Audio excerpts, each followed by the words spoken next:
शुरू से ही फैमिली ने बहुत ज़्यादा वो दिन देखे हैं जब यूँ कहते थे कि एक बेटा भी होना चाहिए, 2 बेटियाँ ही क्या ही कर लेंगी। And even that has struggled a lot. हमारी पूरी फैमिली ने ये सुना है। When I was in I think 7th और 8th क्लास, देन जब हम गाँव में गए थे उस टाइम पे even I faced that thing also. So that was the point of the time जब हमारी फैमिली ने ये डिसाइड कर लिया था कि अब जो कुछ भी है इन्हीं के साथ करना है और ये दोनों ही हमारा नाम रोशन करेंगे और आगे जो भी अचीव करेंगे यही करेंगे।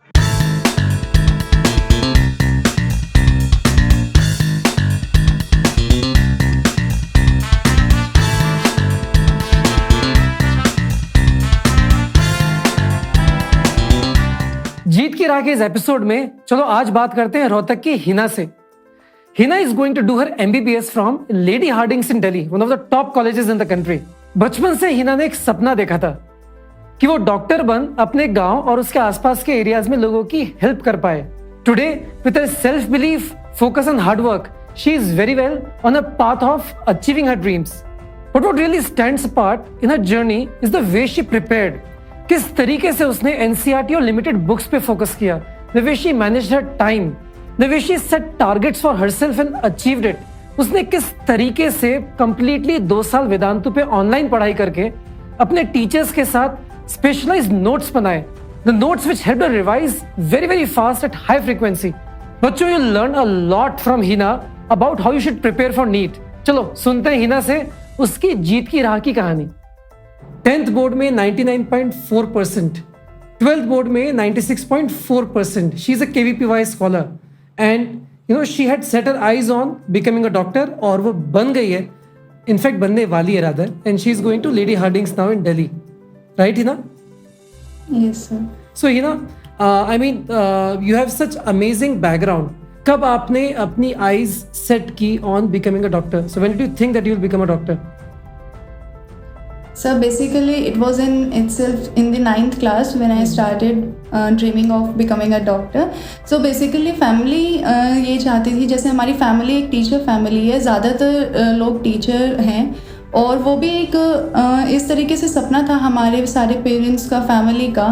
तो वो ये चाहते थे शुरू से कि हम एक बहुत नोबल प्रोफेशन में जाएं जहाँ पर हम एक मास नंबर ऑफ पीपल की हेल्प कर सकें। सो बेसिकली शुरुआत से ही हमारे जो ड्रीम था वो डॉक्टर बनना ही था। सारी फैमिली भी यही चाहती थी ताकि हम ज़्यादा से ज़्यादा लोगों की हेल्प कर सकें और जहाँ पर कम फैसिलिटीज़ हैं हेल्थ, जैसे इवन हमारा जो विलेज है, पर्टिकुलरली हमने विलेज से शिफ्ट किया था जब हम 4 इयर्स के थे, तो वहाँ पर प्राइमरी हेल्थ फैसिलिटीज़ नहीं है। इवन स्टिल अभी तक वहाँ पर कुछ भी नहीं है प्राइमरी हेल्थ फैसिलिटी। तो उनको half an hour to 1 hour की ट्रैवलिंग करनी पड़ती है पूरे हेल्थ फैसिलिटीज़ के लिए, अगर कोई भी प्रॉब्लम हो जाए। तो शुरू से ही हम ये चाहते थे कि अपने गांव के लिए, उस एरिया के लिए जहाँ पर, या कोई भी एरिया ऐसा जहाँ पर प्राइमरी हेल्थ फैसिलिटी ना हो, वहाँ पर उन लोगों की हेल्प कर सकें। तो आपकी फैमिली में आप पहले डॉक्टर बनने वाले हो, राइट? Yes sir. सो किसी को देख के इंस्पायर हुए या किसी ने घर में आपको बताया कि हिना डॉक्टर बनना है, और जो आपने चीज़ें बताई definitely keeping them in the mind? Yes sir basically पापा ने ही कहा था मेनली। तो शुरुआत जहाँ से हुई थी हमारी, तो वहाँ पे फैमिली में तो कोई डॉक्टर था ही नहीं गांव में, और बेसिकली कि गांव में स्ट्रगल बहुत रहा है हमारी फैमिली का। जिस तरीके से हम 2 सिस्टर्स हैं, एक हमारी यंगर सिस्टर है, तो वहाँ पर शुरू से ही फैमिली ने बहुत ज़्यादा वो दिन देखे हैं जब यूँ कहते थे कि एक बेटा भी होना चाहिए, 2 बेटियाँ ही क्या ही कर लेंगी। And even that has struggled a lot. हमारी पूरी फैमिली ने ये सुना है। When I was in I think 7th और 8th क्लास, देन जब हम गांव में गए थे उस टाइम पे even I faced that thing also. So that was the point of the time जब हमारी फैमिली ने ये डिसाइड कर लिया था कि अब जो कुछ भी है इन्हीं के साथ करना है और ये दोनों ही हमारा नाम रोशन करेंगे और आगे जो भी अचीव करेंगे यही करेंगे। सो वहाँ पर हमने, जैसे पापा ने कंडीशंस देखी थी, गांव में रहे थे, वहाँ पर प्राइमरी हेल्थ फैसिलिटीज़ हो गया या हॉस्पिटल्स की फैसिलिटी वहाँ पर थी नहीं, एंड इवन वहाँ पर कोई डॉक्टर ही नहीं था गांव में से। तो वहाँ पे हमने ये तब डिसाइड कर लिया था पूरी फैमिली ने कि अब डॉक्टर ही बनेंगे। इवन हमारी यंगर सिस्टर भी डॉक्टर ही बनना चाहती है। तो वो फिर जर्नी शुरू हुई। हम जब यहाँ पे शहर में हमने शिफ्ट किया था, so particularly that point of time से हमने कंटिन्यूसली मेहनत की थी कि डॉक्टर ही बनना है। हर चीज़ में छोटे छोटे टारगेट लेके चले थे। पहले क्लास 10th में करेंगे, फिर 11th 12th, तो हर टाइम पीरियड पे पर्टिकुलरली जो है हमने कुछ चीज़ों के टारगेट रख के उनको अचीव किया था। बट टॉकिंग अबाउट रिस्पॉन्सिबिलिटी, तो घर वालों ने भी सोचा कि ये लड़की डॉक्टर बन सकती है। 10th में तुमने स्टेट रैंक 4 अचीव कर ली विथ 99.4%, राइट? तो एक प्रेशर था क्या तुम्हारे ऊपर कि अब नहीं हुआ तो मेरे, और बीच में तुम्हारे अगर नंबर नहीं आ रहे थे तो मतलब बहुत ज़्यादा प्रेशर था क्या तुम्हारे ऊपर? यस सर, जब 10th में हमारी रैंक आई थी तो उसके बाद एक प्रेशर ऑटोमेटिकली क्रिएट हो गया था। और शुरू से हम पढ़ाई में एकेडमिक्स काफ़ी अच्छे रहे थे, तो एक ऑटोमेटिक प्रेशर बिल्ड हो जाता है। और ये सोसाइटी का भी एक नेगेटिव पॉइंट है कि अगर किसी का फर्स्ट अटेम्प्ट में ना हो या फिर कोई चीज़ किसी फील्ड में अच्छे से ना कर पाए तो उनको बहुत ज़्यादा डीमोटिवेट करने लग जाते हैं कि इससे तो एक बार में तो हुआ नहीं, या फिर इस फील्ड में तो ये चली ही नहीं। So all this kind of thing were there only. So हमें लगता था कई बार जब हम डिप्रेशन वाली सिचुएशन आ जाती थी, कई बार जब मार्क्स बहुत ड्रॉप कर रहे हैं, तब फील होता था कि अगर नहीं हुआ तो वो जो इतने सालों से जो रिस्पेक्ट रही है, 10th में जो रिस्पेक्ट बनी, अगर वो सब चला गया तो वो पॉइंट ऑफ टाइम पे जो पेरेंट्स हैं और टीचर्स हैं वहाँ मेन रोल आ जाता है उनका। वो बिल्कुल एक स्टैंडिंग पिलर की तरह होते हैं जो बहुत मोटिवेट रखते हैं हर पॉइंट ऑफ टाइम पे। एंड उस टाइम पे ये फील होता है कि हाँ हम अचीव कर लेंगे, अभी मिड में रास्ते में कोई बात नहीं, ऑब्स्टेकल्स आएंगे but we can cover all this. So backlog भी थे, इवन जैसे हमारा 11th से when I ट्रांजिटेड in 12th class, सो उस टाइम पे बैकलॉग भी क्लियर किया था हमने शुरुआत में। तो बहुत पॉइंट ऑफ टाइम पे था। Even I remember a day जब हमारी मम्मी किचन में जाके शी वॉज क्राइंग बिकॉज हमारे नंबर उस टाइम पे बहुत कम आ गए थे। It was around 1 month before NEET exam. So एकदम सडनली मार्क्स ड्रॉप किए थे उस टेस्ट में। सो बेसिकली उस टाइम पे बट जब हमारे पापा उधर गए तो ही सेड कि कोई बात नहीं, वो कर लेगी। वो 3 घंटे उसने इतनी मेहनत की इतने सालों से, तो वो 3 घंटे उसके साथ होंगे। ये बात बार बार जैसे हमें रिपीट की जाती, टीचर्स भी कहते, पेरेंट्स भी कहते कि इतनी मेहनत की है, जो बच्चा मेहनत करेगा उसके 3 घंटे उसके साथ होंगे। सिमिलरली जैसे टीचर से, वेदांतु के टीचर से जब हम कनेक्ट करते थे, सो मतलब उस पॉइंट ऑफ टाइम पे आई फेल्ट कि यहाँ पे हमें इतना पॉजिटिव एनवायरनमेंट मिल रहा है सभी टीचर्स। जैसा हमने बताया था कि 15 दिन पहले आई वाज लाइक बस अब तो गया, अब होना ही नहीं, इतना गिव अप वाली सिचुएशन आ गई थी क्योंकि इतना बार हम वो चीज़ पढ़ चुके होते हैं, उतना मन नहीं करता। और अगर कम स्कोर आ जाए उस टाइम पे तो इट इज़ लाइक होना ही नहीं अब तो वो 15 दिन पहले हमने मैम को कॉल किया था। सो मैम ने समझाया हमें, मम्मी को कि यस सर, रूहानी मैम को कॉल किया तो रूहानी मैम ने समझाया कि देखो ऐसे ऐसे अपने टेस्ट से मिस्टेक जो एनालिसिस है वो बहुत इंपॉर्टेंट है टेस्ट का। That was my weak point actually. So error analysis ma'am ने समझाया किस तरीके से टेस्ट में करना है, किस तरीके से उसको एक एरर कॉपी बना के अपनी मिस्टेक्स लिख के उनको सीखना है उससे। सो और सेम जो है the best part of Vedantu was जैसे teachers HSP sir, Ruhani ma'am, Vinay sir, so they use to connect with the parents also. जैसे PTM ओरिएंटेशन सेशंस होते थे, विपुल सर भी थे, उनमें सारे टीचर्स होते थे।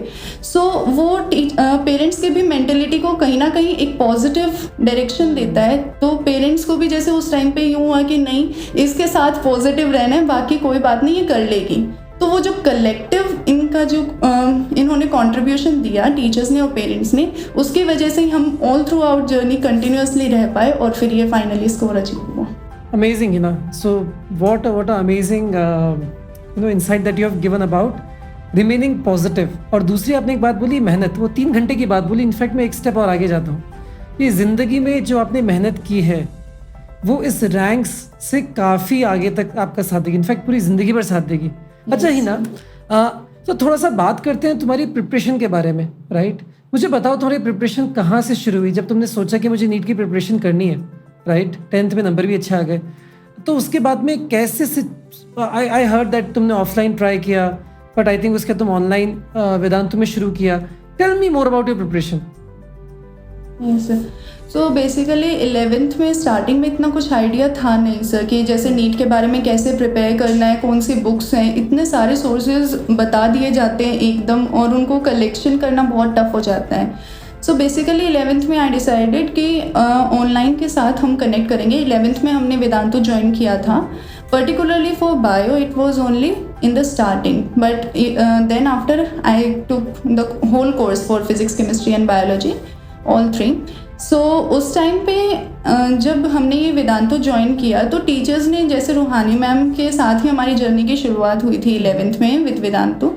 सो मैम के साथ I use to get in the connect. So वहाँ पे मैम बताती थी कि क्या चीज़ इंपॉर्टेंट है, रिलेवेंट है, NCERTs की कितनी इंपॉर्टेंस है, कैसे क्वेश्चंस को टैकल किया जाता है, कैसे टफ सिचुएशंस को हैंडल किया जाता है। So all those factors also matter कि आप OMR फिलिंग कैसे कर रहे हैं, उन 3 घंटे में आप डिस्ट्रीब्यूशन कैसे कर रहे हैं टाइम का, because it is very tough to do 200 question से go through on in 200 minutes. So it was only with the practice, जो टीचर्स करवाते थे क्लास में, प्रैक्टिस सेशंस होते थे। सो शुरुआत में हमें थोड़ी दिक्कत होती थी लर्निंग में, जैसे फिजिक्स, केमिस्ट्री, बायोलॉजी में। फिजिक्स में हमारी मेन प्रॉब्लम थी मार्क्स का स्टक हो जाना। जैसे फिजिक्स में 100 पे आ गया या 110, and it use to be there only 110 तक ही रहेगा, उसके आगे क्रॉस ही नहीं हो पाता था। Similar ghost with the chemistry. Bio ma'am के साथ हमारी बहुत अच्छी हो गई थी, तो it was only 330 plus 300 plus out of 360। सो जब केमिस्ट्री और फिजिक्स में ये होने लग गया प्रॉब्लम, उसके बाद टीचर्स ने बताया कि नोट्स कैसे बनाते हैं। उसके बाद हमें वो आइडिया आया था, हम मानते हैं वो टर्निंग पॉइंट था हमारी जर्नी का, जब हमें नोट्स बनाने आ गए थे। उसके बाद हमने हर चैप्टर के शॉर्ट नोट्स बनाए थे, ऑलमोस्ट सभी के, फिजिक्स, केमिस्ट्री और बायोलॉजी के थोड़े बहुत थे। तो हर उसके 1 page notes, 2 page notes. Physics में पर्टिकुलरली एक फॉर्मूला शीट बना ली थी सभी चैप्टर्स की, all 15 and all those 12 chapters. So उनको फिर हम particularly day by day revise करते चले गए, जितना भी हमें टाइम मिलता। धीरे धीरे करके स्पीड इंक्रीज होती गई, तब 15 मिनट में एक चैप्टर कर दिया, 20 मिनट में। एंड बिल्कुल जब पेपर के पास आ गया था, when the time came, so on that जो पर्टिकुलर टाइम पीरियड था, I used to revise a complete subject in 1 day. जैसे फिजिक्स एक दिन कर दी, केमिस्ट्री, बायो। तो इस तरीके से जब नंबर ऑफ रिवीजन बढ़ते चले गए तो गलतियाँ कम होती चली गई, और जो फैक्ट बेस्ड चीज़ें थी जो लर्न नहीं हो पा रही थी, वो उसके बाद जो लर्न होनी शुरू हो गई थी। सो उसके बाद टीचर्स की हेल्प से, जैसे हम पहले छोटे टारगेट्स लेते थे, जब हमारे 500 स्कोर होता था तो आई डोंट थिंक कि हमने कभी ऐसा किया था कि हमने 500 पे हैं तो I use to mark it for 550 कि 550 तक पहुंचना है हर हाल में। जब 550 आ जाए तो 2-3 टेस्ट में आई यूज टू ट्राई कि 550 तो एटलीस्ट रहें, फिर 600 तक, बट अब 600 रहें, इससे नीचे नहीं। Then I use to get 650 तक, और फिर टारगेट था कि 650 से नीचे एटलीस्ट बिल्कुल भी ना आए।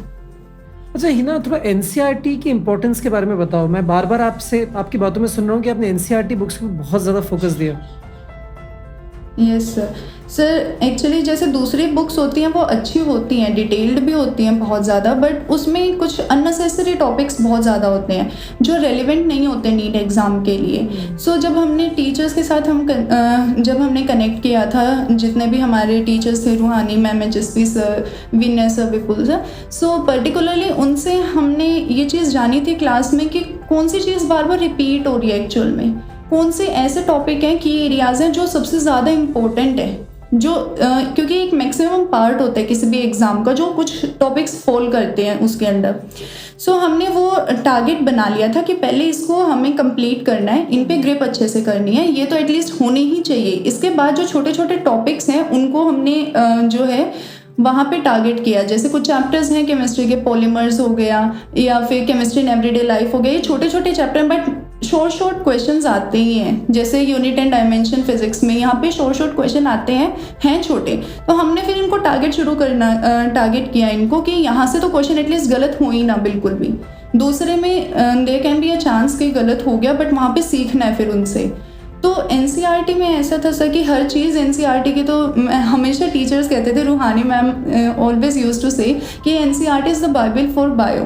तो बाइबल की तरह उसको रीड करो, बार बार रीड करो, तब स्टेटमेंट लर्न होंगे, and even in fact that help a lot.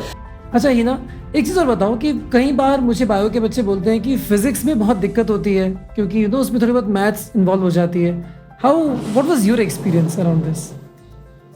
Sir calculation वाला जो पार्ट था वो हमने ऐसे किया था, प्रीवियस ईयर जो पेपर होते हैं उनके कैलकुलेशन कर लेते थे हम, जहाँ पे मेन पार्ट जहाँ पे फंसती है तो कुछ हम ट्रिक्स देख लेते थे जैसे यूट्यूब से, जो शॉर्ट कर दे कैलकुलेशन को, जस्ट फॉर दैट पर्पस, बहुत कम, ऐसा नहीं क्योंकि फिर वो ट्रिक्स ही बहुत ज़्यादा हो जाती हैं याद रखने के लिए, तो वो थोड़ी थोड़ी हम सेक्शन उसमें से इन्वॉल्व कर लेते थे अपने प्रिपरेशन में।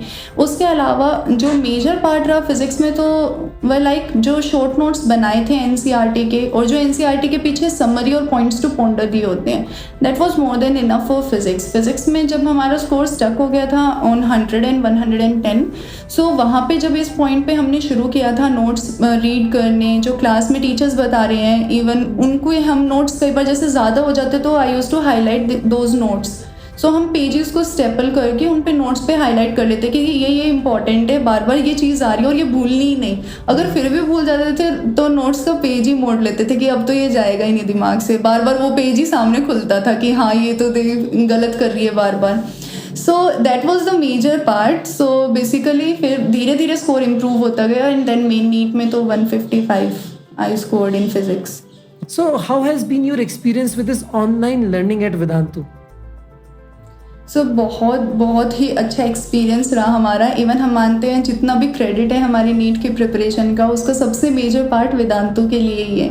वेदांतु में एक इतना अच्छा पॉजिटिव एनवायरनमेंट टीचर्स देते हैं हर स्टूडेंट के लिए। वो हर स्टूडेंट को यही समझाते हैं कि आप कैपेबल हो, आप वो चीज़ अचीव कर लोगे जो बाकी अचीव करते आए हैं आज तक। तो ऐसा नहीं है कि कोई भी बच्चा कमज़ोर है या पढ़ाई में टॉपर होना भी कोई ज़रूरी नहीं है। अगर आप अच्छे हो, मेहनती हो तो you can achieve anything.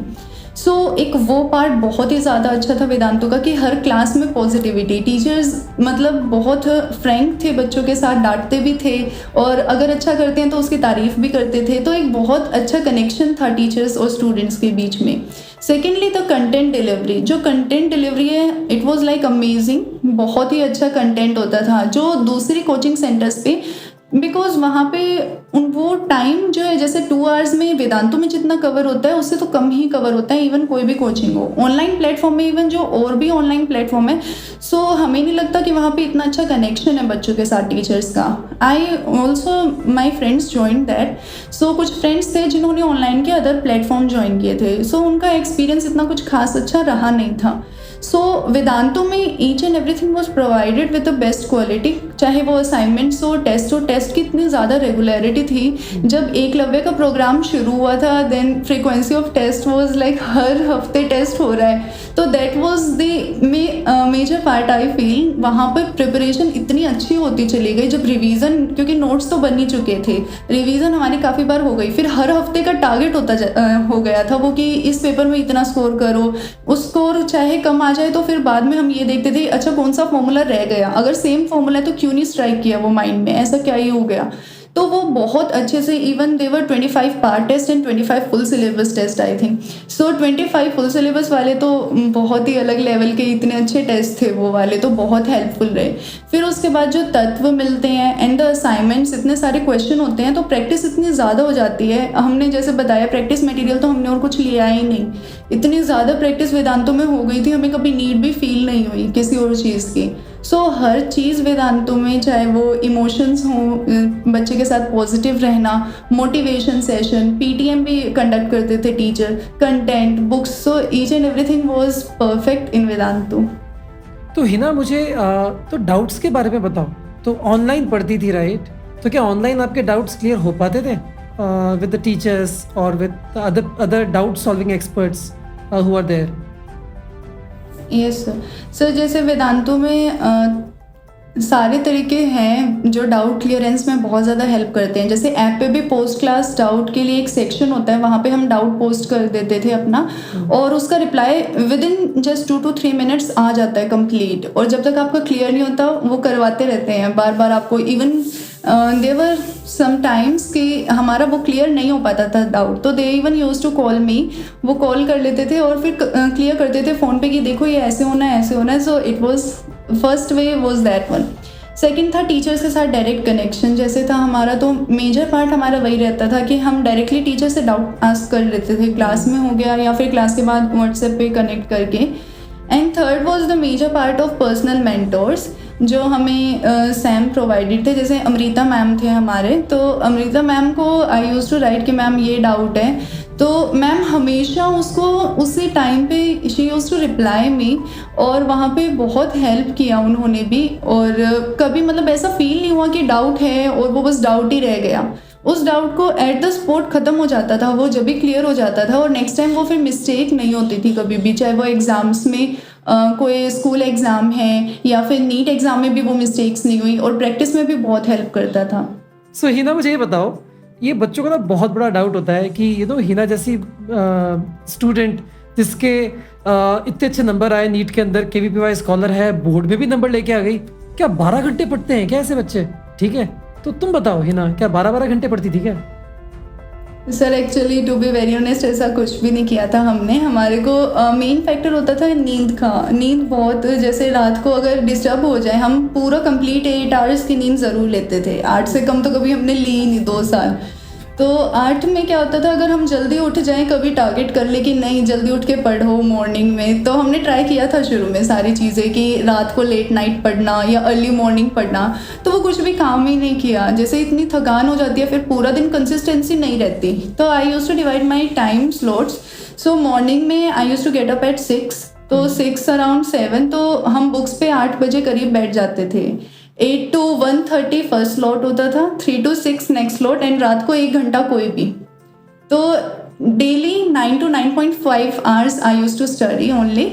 So completely break भी होता था, एंड जैसे हम पूरा कंप्लीट पॉजिटिव, जैसे हमने बताया कि काफ़ी टाइम ऐसा होता है जहाँ पे डीमोटिवेशन आ जाता है, तो always I use to get 1 hour with my parents. 1 hour में I use to talk with them.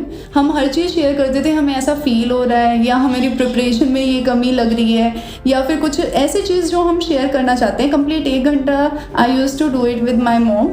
सो मम्मी के साथ हमेशा 1 घंटा तो डेली का फिक्स था। उसके अलावा बाकी चीज़ों के लिए भी, जैसे थोड़ा बाहर घूमना है या हर चीज़, मतलब एक बैलेंस था पढ़ाई में भी और वैसे भी। सो 12 घंटे पढ़ना इज़ नॉट नेसेसरी। इंपॉर्टेंट है आप कंटेंट कैसा कर रहे हो, क्वालिटी कंटेंट होना चाहिए, चाहे वो शॉर्ट ड्यूरेशन में कवर हो जाए। अब एक ना तुम्हारा एक मैसेज जो बच्चे प्रिपेयर कर रहे हैं उनके लिए, अबाउट माइंडसेट कैसा रखना चाहिए, एटीट्यूड कैसा रखना चाहिए, और पढ़ाई की स्ट्रेटेजी। सो बेसिकली हम बस यही मैसेज देना चाहेंगे कि अपने आप पर कॉन्फिडेंस ज़रूर रखें। पेरेंट्स और टीचर्स के कांटेक्ट में हमेशा रहें। चाहे कोई बात नहीं, अगर ज़्यादा से ज़्यादा क्या होगा, वो आपको डांट देंगे, बट हमेशा वो गाइड सही करेंगे, ये बात ज़रूर है। चाहे वो टीचर्स और पेरेंट्स हो, वो कभी भी बुरा तो सोचते ही नहीं किसी भी स्टूडेंट का। सो टीचर्स और पेरेंट्स के उनको कनेक्ट कीजिए। इसके अलावा NCERT को मेन फोकस रखिए, नोट्स बनाइए, बार बार रिवीजन ही मेन जो है की है सक्सेस के लिए। बार बार रिवीजन जितनी बार पॉसिबल हो सके। कई बार होता है कि इतनी बार रिवीजन कर ली तो sometimes it get very irritating. So वहाँ पर उस पॉइंट ऑफ टाइम पे ये मत सोचिए कि नहीं 10 बार पढ़ लिया अब नहीं पढ़ना। अगर वो 20 बार हो जाएगा तो भी कोई नुकसान नहीं है, वो चीज़ याद अच्छे से हो जाएगी। तो रिवीजन, डिटर्मिनेशन, सेल्फ बिलीफ और पॉजिटिव रहना, these are the key factors which will help you in your success. Wow, I am really impressed with Hina. Hina Haryana के उस जगह से है जहाँ पे लड़कियों पे वैसे कॉन्फिडेंस कम होता है। हिना ने उन सबको गलत प्रूव किया। हिना ने जो अपने लिए एक सपना देखा था, she just went on and achieved her dreams. Hina ने नीट की वो प्रिपरेशन जो कि इतनी टफ लगती है, she made it look so easy. बच्चों एक्चुअली टफ है नहीं। अगर आप टाइम से पढ़ाई करो, अपने टारगेट सेट करो, टीचर्स पे ट्रस्ट करो, अच्छे से नोट्स बनाओ, NCERT पे फोकस करो, यही कुछ चीजें हैं। If you do them properly, you will get very close to achieving your targets as well. All you boys and especially girls, I'm really sure that Hina ने आप सबको इंस्पायर किया होगा. My best wishes are with you all. Go out there and achieve your dreams.